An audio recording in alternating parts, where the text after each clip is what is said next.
Cara belajar efektif dan efisien. Pada saat ini pendidikan di negara kita belum menunjukkan hasil yang maksimal. Padahal perkembangan teknologi di negara kita dari tahun ke tahun semakin pesat. Mengapa bisa menjadi demikian? Salah satunya karena orang-orang di sekitar kita lebih banyak menggunakan alat-alat elektronik, bukan karena menjadi sumber belajar untuk menjadi ilmu, melainkan hanya untuk mencari hiburan atau kesenangan. Oleh karena itu, kita harus belajar dengan giat secara efektif, efisien, serta menggunakan banyak sumber belajar, salah satunya internet, agar kita menjadi orang yang uraian materi. Pengertian belajar. Belajar adalah suatu aktivitas yang dilakukan secara sadar untuk mendapatkan sejumlah pesan dari bahan yang telah dipelajari. Menurut James O. Whittaker, belajar dapat didefinisikan sebagai proses di mana tingkah laku ditimbulkan atau dirubah melalui latihan atau pengalaman. Sedangkan menurut Cambridge, belajar yang efektif adalah melalui pengalaman. Dan menurut Howard L. Kingsley, belajar adalah proses di mana tingkah laku dalam arti luas ditimbulkan atau dirubah melalui praktek dan latihan. Belajar dikatakan sebagai suatu proses karena perubahan tingkah laku yang terjadi melalui suatu tahapan-tahapan yang pada akhirnya menjadi suatu hasil belajar. Misalnya, seorang anak yang ingin dapat berjalan, maka ia mulai dilatih oleh orang tua, merangkak berdiri dan dituntun untuk mulai melangkah, yang pada akhirnya si anak bisa mulai berdiri dan mulai sedikit demi sedikit melangkahkan kakinya, dan kemudian ia mulai dapat berjalan dengan sempurna. Demikian juga bila seorang siswa ingin mengetahui, dapat serta memahami sesuatu yang dengan baik, maka ia harus melalui proses yang disebut proses belajar. Proses belajar akan menghasilkan perubahan yang bersifat intensional, disengaja, positif, aktif, efisien, efektif, dan fungsional.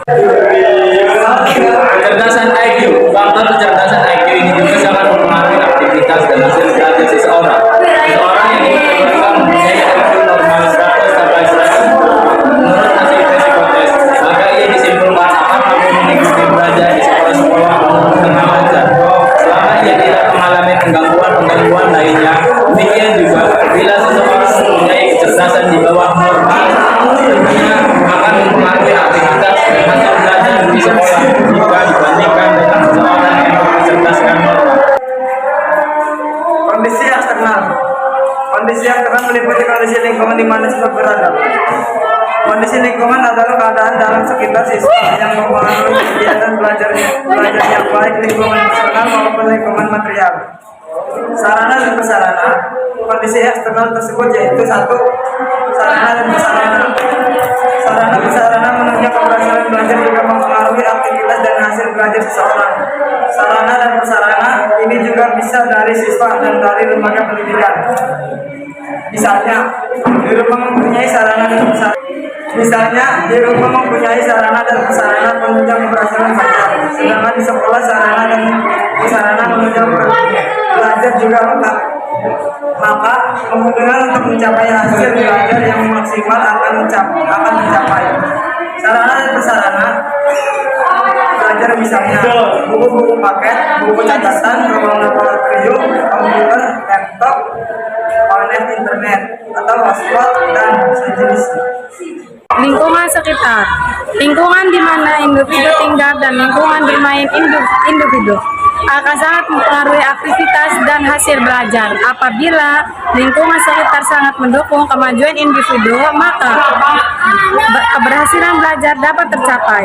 Demikian juga sebaliknya, termasuk di dalam adalah lingkungan bermain dan kelompok individu. Oleh sebab itu, seorang harus bijak dalam menyikapi dirinya untuk hidup bermasyarakat. Artinya, mampu memilih mana yang bermanfaat dan mana yang tidak. Ada 3 hal yang mendukung terhadap cara belajar efektif. Belajar. Media belajar adalah sebuah sarana kita yang akan membantu kita dalam belajar karena kita tinggal membaca dari media itu sehingga kita sudah tinggal memahami hal tersebut. Ini juga butuh kita cari sesuai yang akan kita pelajari.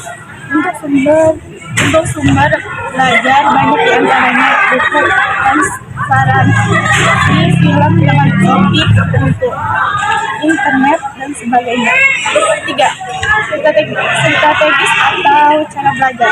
Strategis belajar efektif sangat penting untuk mencapai prestasi belajar. Yang ingin dicapai berikut adalah beberapa strategis dalam belajar supaya efektif dan efisien diantaranya. Satu, siapkan buku-buku materi pelajaran yang akan dipelajari dan kumpulkan dengan rapi di atas meja belajar. Dua, mulailah pelajari buku papir atau buku kertas untuk tugas pertama dan seterusnya. Tiga, jangan terlalu lama membaca buku pelajaran, upayakan sekitar 20 menit. 4. Pahami setiap alinea materi yang dipelajari. 5. Catat hal-hal yang penting dalam buku Anda. Jika belum mengerti, maka tanyakan pada guru atau teman yang mengerti. 6. Untuk pelajaran non-ekstra yang tidak menggunakan rumus-rumus, cobalah sambil berbicara sendiri layaknya seorang guru ketika berada di depan kelas. Hal itu untuk menguji beberapa fungsi Anda. 7. Untuk pelajaran ekstra, menggunakan rumus-rumus, upayakan Anda tulis rumus-rumus tersebut pada karton menghilang lihat dan minum minyaknya. 8. Pegang latihan soal sebanyaknya dan catat umuman soal yang belum mengerti untuk ditanyakan kepada teman atau guru yang mengerti. 9. Sebelum mendiskusikan atau menanyakan soal-soal atau materi pelajaran baik dengan temannya maupun belakang. 10. Upayakan belajar kecil yang solid. Tercapai dalam bukunya terjadi sebuah habit of knowing. FCP Fabio menambahkan 7 langkah yang bisa Anda kembangkan untuk mendapatkan belajar yang efektif. 1. Bertanggung atas dirimu sendiri. Merupakan tolong sederhana Anda sudah berusaha menentukan sendiri prioritas maupun sumber-sumber yang percaya dalam mencapainya. 2. Pusatkan dirimu terhadap nilai dan prinsip yang kamu percaya. Tentukan sendiri mana yang penting bagi dirimu. Jangan biarkan teman atau orang lain mendidik kamu apa yang penting. 3. Kerjakan dahulu mana yang penting. Kerjakanlah dulu prioritas yang telah Anda tentukan sendiri. 4. Anggap dirimu berada dalam situasi competition, bukan situasi competition merupakan gabungan dari non-competition kerjasama dan competition bersaingan. Jadi selain sebagai teman yang membantu dalam belajar bersama, anggaplah dia sebagai sainganmu melakukan yang terbaik dari your best di dalam kelas. 5.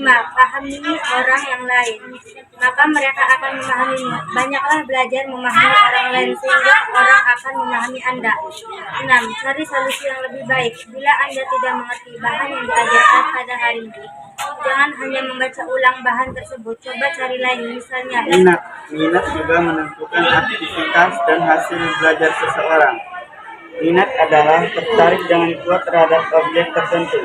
Apabila seseorang dalam belajarnya sudah tidak mempunyai rasa ketertarikan yang kuat terhadap objek yang dipelajari, tentunya aktivitas dan hasil belajar yang dicapai juga tidak optimal. Demikian juga sebaliknya. Oleh karena itu, perlu seseorang terus-menerus untuk belajar mencintai, menyenangi suatu objek belajar sehingga pada akhirnya mampu dengan seutuhnya tertarik yang kuat dan mencintai dengan setulus-tulusnya objek belajar tersebut, yang pada akhirnya motivasi belajar semakin meningkat untuk mencapai keberhasilan dalam belajarnya.